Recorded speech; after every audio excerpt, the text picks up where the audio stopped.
অসাধ্য সাধন করার মতো কাজ। ঠিক যেমনটা করলে নাভি থেকে একটা অদ্ভুত তৃপ্তি আসে। তাই তো অনেকগুলো না চাওয়া থেকেই স্বপ্ন দেখার জাল বোনা যায়। ঠিক যেমনটা দেখেছিল 4 জন কালীপটকা। এই মুহূর্তে আমার সঙ্গে রয়েছেন এক দুরন্ত ছুটন্ত কালীপটকা, স্বস্তিকা মুখোপাধ্যায়। কেমন আছো? খুব ভালো। আর এরকম একটা ইন্ট্রোডাকশন শুনে মনটা আরোই ফুরফুরে হয়ে গেল। এই যে এই অসাধ্য সাধন, কারণ বাংলা ছবিতে আমরা ভাবতেই পারি না যে মেয়েরা এরকম ফাটিয়ে দামাল 4 জন মেয়ে অ্যাকশন করবে।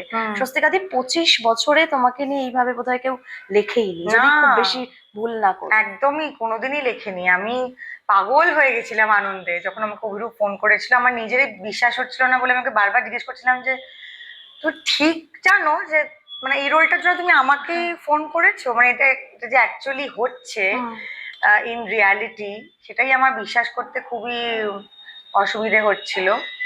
এবং আমি সত্যি বাংলা জি5-কে বাহবা দিতে চাই যে তারা এরকম একটা কন্টেন্ট করার জন্য আগ্রহী এবং অ্যাকচুয়ালি কালীপটকাটা হলো, এটা রিলিজ করছে।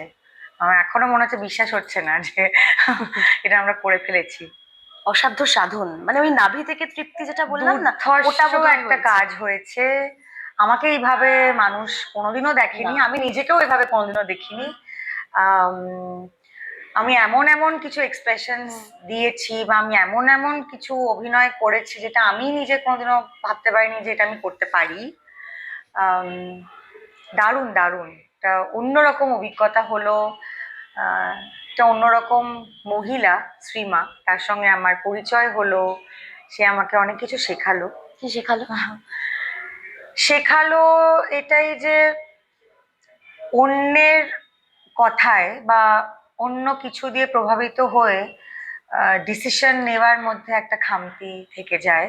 সেটা কখনোই আমাদের বা সেটা কখনোই আমার ডিসিশন হয় না, সবসময় কারুর জন্য আমরা এই ডিসিশনটা নিচ্ছি সেটা হয়।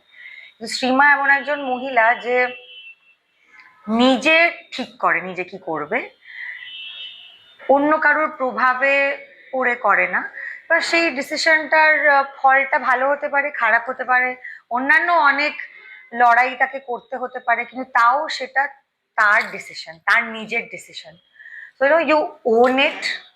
হ্যাঁ, Shrima owns it, she owns her life and very feisty, very বলিষ্ঠ, ভেরি আনঅপোলজেটিক। আমাদের মেয়েদের জীবনের সঙ্গে বা আমাদের মেয়েদের জীবন যাপনের সঙ্গে দুটো শব্দ খুব ওতপ্রোতভাবে জড়িয়ে থাকে। একটা হচ্ছে গিল্ট আর একটা হচ্ছে শেম।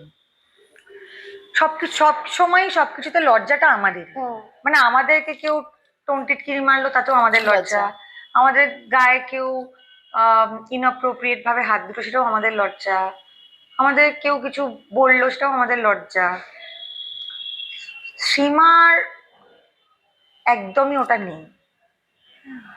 ও লজ্জাটাকে মোটামুটি অন্য গ্রহে পাঠিয়ে রেখেছে। And she is very unapologetic with her choices, her life choices. So এগুলো তো খুবই ইন্সপায়ারিং। তবে তুমি যেই বললে তোমার যে লেসনটা হয়েছে এই চরিত্রে অভিনয় করতে গিয়ে, তুমি তো খানিকটা এরকম। হ্যাঁ, আমি হয়তো খানিকটা এরকম, কিন্তু আমি এরকম চরিত্র আমার আশেপাশে রিয়েল লাইফ খুবই কম দেখি। সেই জন্য আমার কাজের সূত্রে আমি যে চরিত্রগুলো করতে পারি, আমি তাদের থেকে আমাকে একটু কিছু শিখতে হয়, তাদের থেকে আমাকে একটু ব্যাটারি রিচার্জ করতে হয়। আর আমার খুবই ভালো লেগেছে বাকি 3 জনের সঙ্গে কাজ করে, শ্রেয়া, শ্রুতি, হিমিকা। আর আমি আমার অনেক কিছু শ্রেয়া, শ্রুতির মধ্যে দেখতে পেয়েছি। আমার খুবই ভালো লেগেছে যে আমার বয়সে এলে ওরা আমার মতোই হয়ে যাবে। আই এম ভেরি হ্যাপি যে বাবা আমি ছাড়া আরো এরকম স্যাম্পল থাকবে বাজারে।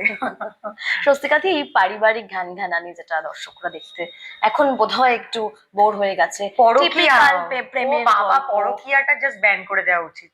আমাদের চারপাশে এত ব্যান হচ্ছে, এটা তো ব্যান করে দেওয়া উচিত যে পরকীয়াটা একদম আর যেন করা না হয়। মানে it is so boring and so irritating.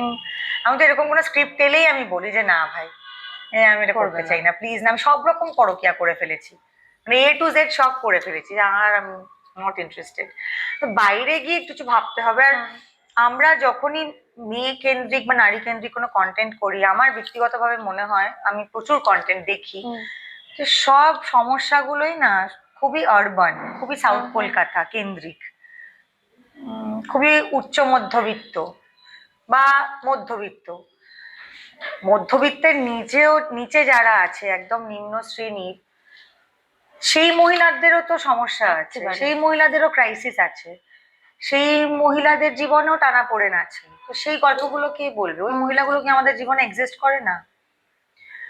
Kalipotka কিন্তু ওই ওই মেয়েগুলোর গল্প, যারা একদম বস্তিতে থাকে, হ্যাঁ, মাথায় হয়তো অ্যাসবেস্টাস লাগাবার পয়সাও নেই, হয়তো প্লাস্টিক তেরপল ফেলে রেখেছে, এর বাড়িতে নিঃশ্বাস জড়ে নিলে পাশের বাড়ির লোক শুনতে পায়, এদের জীবনে তো কোনো প্রিভেসি নেই, এরা একটা ঘরে 4টে লোক থাকে। So there crisis starts from, মানে বিয়ের পরে স্বামী স্ত্রী একসঙ্গে সময়ও কাটাতে পারছে না পার্সোনালি। কারণ হ্যাঁ একটা ঘরে হ্যাঁ, মানে খাটের নিচে লোকেরা শোয়, খাটের ওপরে লোকেরা শোয়, খাটের পাশে লোকেরা শোয়। তো এটাও তো বেঁচে থাকার মধ্যে তো একটা ক্রাইসিস। তো আমরা এই লোকগুলো কিন্তু আমাদের জীবনে আসে, মানে আসে, আছে, আশেপাশে আছে। আমাদের যে দুধ দিচ্ছে বা আমাদের বাড়িতে যারা কাজ করছে, বা আমি যেখানে থাকি যেহেতু তার চারপাশে প্রচুর বস্তি, সেখানে মহিলারা মুদির দোকান চালায়, পান সিগারেটের দোকান চালায়। মানে আমি যেখান থেকে সিগারেট কিনি সেটাই একটা মহিলা চালায়, তার পাশে আমি যেখান থেকে পান কিনি এবং হজবি কিনি সেখানেও একটা মহিলা চালায়। তো এদের তো আমি রোজই দেখছি, কিন্তু এদের গল্পগুলো তো আমরা বলছি না, আমরা সবই ভীষণ আরবান ক্রাইসিস। আর এই ক্রাইসিসের কথা বললে না, বা যাদের উদাহরণ দিলে, তাদের গল্প শুনে বা তাদের দেখে মনে হলো আমরা খুব ভালো আছি। আমার তো মনে হয় এটা আমাদের সকলের জীবনে ইমপ্লিমেন্ট করা উচিত, যে নিজের সমস্যাটাকেই বিশাল বড় সমস্যা বা ওটাই পৃথিবীতে একমাত্র সমস্যা না মনে করে আমাদের আশেপাশে লোকেদের দেখা, তখন মনে হবে যে আমরা দারুণ আছি। বিকজ আমাদের হয়তো এতটা আছে, আমাদের এতটা কেন নেই সেটা নিয়ে আমরা কথা বলি। তো এরকম মানুষরা আছে যাদের কিছুই নেই। আর সেদিনকে আমি আর শ্রুতি একটা জিনিস নিয়ে আলোচনা করছিলাম, আমার খুব ভালো লেগেছিল শ্রুতির কথাটা, যে যারা মধ্যবিত্ত তারা আমরা বড় লোক নই কেন সেটা নিয়ে আফসোস করে, যারা বড় লোক তারা আরো বড় লোক নয় কেন সেটা নিয়ে আফসোস করে। আর মধ্যবিত্তরাই কিন্তু একমাত্র এই আইডিওলজিস, প্রিন্সিপালস, মানে এইগুলো আঁকড়ে আমরা বাঁচি। হ্যাঁ, আমাদের ভ্যালিউ সিস্টেম, একদমই নিচু শ্রেণীর যারা মানুষ, যাদের প্রত্যেকটা দিনই তাদের কাছে একটা সার্ভাইভাল। আমি কাল সকালে আমি কি খেতে দেবো আমার বাড়ির লোকেদের, বা আমার এই দিনের মাইনেটা পেলাম না, তাহলে আমি কি করে চালাবো, তাদের ভ্যালিউ নিয়ে পড়ে থাকার সময় কোথায়? তাদের আইডিওলজি আর প্রিন্সিপাল আর এইসব নিয়ে মানে আলোচনা করার সময় কোথায়? তাদের প্রত্যেক দিনই তাদের কাছে বেঁচে থাকাটাই একটা বিশাল ব্যাপার। সো তাদের কিন্তু বড়লোক হবার আশা নেই, তারা কালকে যেন আমি ভাতটা চাপাতে পারি, তাদের আশাটা ওইটুকুই। তো তাদের গল্পটাও তাদের মতন করেই বলতে হবে। আর আমার খুবই ভালো লেগেছে যে কালীপটকাতে আমরা তাদের ভাষায় কথা বলেছি, তাদের মতন করে সমস্যার সমাধান করার চেষ্টা করেছি, তারা যেরকম ভাবে জীবনযাপন করে সেটাকেই দেখাতে পেরেছি exactly. So this work is very close to the real space. একটু আগে আফসোসের কথা বললে, তোমার জীবনে কোনো আফসোস আছে? যে আফসোস কয়েকটা আছে সেটা আমার মানে কিছু করার নেই, সেটা আমার কোনো কন্ট্রোলও নেই। মানে আমার আফসোস হয় যে আমার বাবা মা খুবই তাড়াতাড়ি চলে গেছে, আমার মা তো বিশাল তাড়াতাড়ি চলে গেছে, কিন্তু ওই আফসোসটা তো মানে কারোরই হাতে নেই, ওটা ভগবানের হাতে ছিল। ওই রকম আফসোস হয়, বাট মানে আমার জীবন যাপনের ক্ষেত্রে আফসোস না। আমার যেরম ভাবে আমার বাঁচতে ইচ্ছে করে আমি সেভাবেই বাঁচি, এবং সেটা খুবই একটা সাধারণ মধ্যবিত্ত বেঁচে থাকা। ওই জন্য আমার মানে আমার আকাঙ্ক্ষাটা খুবই আমার কাজ কেন্দ্রিক আকাঙ্ক্ষা, যে আমি আরো আরো এই চরিত্র করতে চাই, আমি আরো আরো ভালো কাজ করতে চাই, আমি বম্বেতে গিয়ে আরো রেগুলারলি কাজ করতে চাই, যাতে আমি আরো মানুষের কাছে পৌঁছতে পারি। আমার আকাঙ্ক্ষাটা খুবই আমার মানে I want to grow as an artist, সেটার সঙ্গে আমার আকাঙ্ক্ষাটা যুক্ত। আমি প্রচুর টাকা রোজগার করতে চাই, আমি না ওইটা ঠিক ম্যাটেরিয়ালিস্টিক আকাঙ্ক্ষা নয়। কাজ বা চরিত্রের কথা বললে, এরকম কোনো চরিত্র আছে যেটা এখনো করনি, সেটা করতে খুব করে চাও? স্পেশালি চ্যালেঞ্জড বা স্পেশালি এবলড হুম, সেরকম কোনো চরিত্র আমি করিনি। তো আমাকে যেই জিজ্ঞেস করে যারা পরিচালক বা প্রযোজক, আমি বলি যে এইগুলো আমার করা হয়নি, তো আমাকে প্লিজ একটু ভাবো আর কি। বা আমি একটা নার্সের চরিত্রে অভিনয় করিনি। লিস্টটা খুব ছোট। হ্যাঁ। মানে আমি বলতে পারতাম যে আমি সাবঅল্টার্ন ক্লাসের একটা চরিত্র কোনোদিনও করিনি, কিন্তু সেটা কালীপটকাতে করে ফেললাম। একটা বিশাল বড় আফসোস শেষ হয়ে গেছে মিটেছে, হ্যাঁ। জীবনে, মিটে গেছে, করে ফেলেছি টিকমার্ক। করিনি এরকম লিস্ট খুবই ছোট, মানে অনেক কিছু করে নিয়েছি, আরো অনেক কিছু করতে চাই, বাট হ্যাঁ, স্পেশালি এবলটা তো একদমই করা হয়নি, so definitely I want to explore that. এই গল্পে চার কালীপটকার কথা যেটা শুরুতেই বললাম, চারজনের একটা অদ্ভুত বন্ডিং আমরা প্রত্যেক সময় দেখছি তোমাদের সোশ্যাল মিডিয়ায় তাকালে। কিন্তু সোশ্যাল মিডিয়ায় একটা বেশ ট্রেন্ড চলছে আজকাল যে মেয়েরাই মেয়েদের পরম শত্রু, মানো? আমার বাবা মানতো, আর কিছুটা তো সত্যি, কারণ যখন ধরো আমরা ডোমেস্টিক অ্যাবিউজ নিয়ে কথা বলি, সেখানে তো শাশুড়িদের একটা বিশাল ভূমিকা। ভূমিকা আছে, তারা ভীষণভাবেই অংশগ্রহণ করেন আহ, এই নির্যাতনটায়। হুম, সেটা তো একজন মহিলা, এবং আমি আমি মানে অনেক মানুষের কাছ থেকে আমি শুনেছি এই কথাটা যে আমার শাশুড়িও এটাই করেছে, মানে আমার শাশুড়িও আমাকে ভাতে নুন ঢেলে দিয়ে খেতে বলেছে বলে আমিও আমার পরের জেনারেশনের সঙ্গে সেটা করব, সেও তার পরের জেনারেশনের সঙ্গে এটা করবে, তো এটা চলছে আর কি এই প্রথাটা।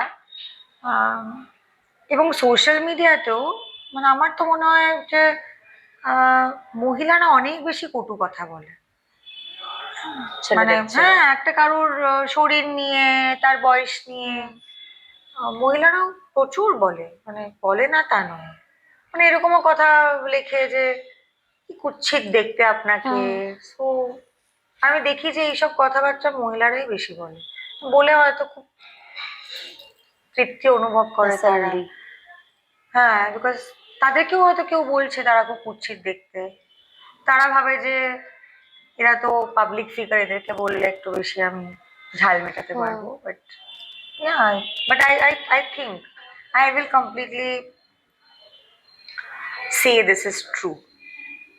আর একটা বিষয় যেটা হচ্ছে এই মুহূর্তে সবাই বাংলা ইন্ডাস্ট্রিকে বাঁচানোর জন্য কেউ উঠে পড়ে লাগছে, আবার কেউ এই কন্টেন্ট আসলে ভালো হবে, দর্শকরা হলমুখী হবেন। স্বস্তিকাদি, তুমি কি মনে করো কোন ধরনের গল্প এলে, গল্পই যদি এখন হিরো এলে পরে আবারও সেই স্রোতটা, দর্শকের স্রোতটা হলের দিকে এগোবে? তোমার আমার মনে হয় কি মনে আমাদের হয়?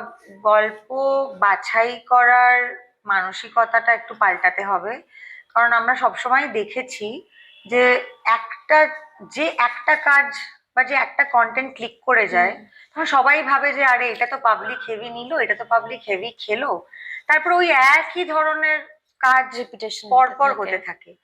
যেরকম ধরো তুমি যদি লাস্ট 2-3 বছরের ট্রেন্ড দেখো, ডিটেকটিভ শুধু কাজই গোয়েন্দা, প্রচুর হয়ে একদম যাচ্ছে, নয়তো পারিবারিক ঘান থ্রিলারই ঘানানি, হয়ে যাচ্ছে, ফেমিনিজম। সেটাও খুব আরবান, খুব সোশ্যাল, মানে খুবই সাউথ ক্যালকাটা যুক্ত ক্রাইসিস অ্যান্ড একই ধরনের জিনিস, আর নয়তো ওই পরকীয়া, মানে পরকীয়াটা জাস্ট কমপ্লিটলি জীবন থেকে বাদ দিয়ে দেওয়া উচিত, অসহ্য, ইরিটেটিং, বোরিং। আর না, ছেলে ছেলে ডিটেকটিভ সেটাও হচ্ছে, মেয়ে ডিটেকটিভ সেটাও হচ্ছে। তো ওই মানে ডিটেকটিভ নিয়েই কাজ হচ্ছে, তো মানুষে এক কত রকম ডিটেকটিভ দেখতে হলমুখী হ্যাঁ। হবে। আর আমার মনে হয় কয়েকটা বছর হয়তো আমরা সত্যজিৎ রায়কেও একটু গ্যাপ দিতে পারি, অ্যাজ এন সত্যজিৎ রায়ের যা লিখে গেছেন সেগুলোও হচ্ছে, সত্যজিৎ রায়কে নিয়ে বায়োপিক সেটাও হচ্ছে, সত্যজিৎ রায়ের করা ছবি অন্যভাবে একটা মানুষের কাছে পৌঁছচ্ছে। So we are seeing the same thing, মানে variation of the same thing. তো সেটাও যদি আমার মনে হয় একটু কয়েক বছর যদি আমরা একটু অফ রাখি, আবার ধরো শুরু করলাম, তো সেখানে হয়তো মানুষ একটু কিছু অন্য রকম কিছু দেখতে পাবে। এরকম কিছু একটা অফ করার কথা বললে, যদি তোমাকে বলা হয় যে তোমার জীবন থেকে এই মুহূর্তের জন্য কিছু একটা অফ করো, যার ফলে তুমি একটু ভালো থাকবে, শান্তিতে থাকবে, কিছু একটা। আমার ওরকম জীবনে কিছু নেই যেগুলো আমি অফ করতে চাই, আমি সব কিছু অফ করে করতে- দিয়েছি। যেগুলো মানে হ্যাঁ হ্যাঁ, লাস্ট আমার মনে হয় 2-3 বছর, এবং আরো স্পেসিফিক হতে গেলে লাস্ট 1 বছর হুম, আমি প্রচুর জিনিস আমার লাইফ থেকে অফ করে দিয়েছি। So, এখন কিছু নেই অফ করার মতো, এখন যা আছে সেগুলোকে আমি রাখতে চাই, বা সযত্নে। সেগুলো চাই যে সেগুলো, না আমি তো যত্ন করেই রাখতে চাই সবসময়। মায়ের শাড়ির মতো। হ্যাঁ, কিন্তু আমি চাইবো যে সেগুলো আমার জীবনে যেন থাকে না। আর মাইনাস করার জিনিস নেই, সব হয়ে গেছে, মাইনাস সব করে ফেলেছি। শেষ করবো, দর্শকদের কি বলবো? দর্শকদের এটাই বলবো যে কালী পটকা বলে আমরা একটা শো করেছি, দেখবেন। আমাদের সোশ্যাল মিডিয়ার পর্দা সবসময় খোলা থাকে, সেখানে জানাবেন। ভালো লাগার সম্ভাবনায় 100%, সেটুকু গ্যারেন্টি দিতে পারি। এবং এরম একটা কন্টেন্ট আমি কোনোদিনও দেখিনি, মানে আমি বলতেই পারি যে আমি আমার বাবার জন্মে কোনোদিনও দেখিনি। তো আপনারাও দেখেননি, একটা নতুন কিছু দেখবেন, অন্যরকম কিছু একটা দেখবেন, মেয়েদের অন্যভাবে দেখবেন, আহ, এবং মজা পাবেন। দেখে হয়তো ট্রেলারটা মনে হচ্ছে it is very dark, but it's a dark comedy. হাসবেন, খুব ভালো লাগবে, খুব এনজয় করবেন, এইটুকু কথা দিতে পারি। আর নতুন বছর সবার খুব ভালো কাটুক, তুমিও খুব ভালো থেকো, তোমার সঙ্গে কথা বলতে সবসময় খুব ভালো লাগে। অ্যান্ড হ্যাঁ, বড়দের নিয়ে ভালোবাসায় যত্নে ভালো থাকবেন। আর মেয়েদের ক্ষেত্রে বলবো আর একটু বেশি, আর একটুখানি বেশি হলেও নিজেকে একটু বেশি ভালোবাসবেন। এটা খুব দরকার। Thank you so much. Thank you.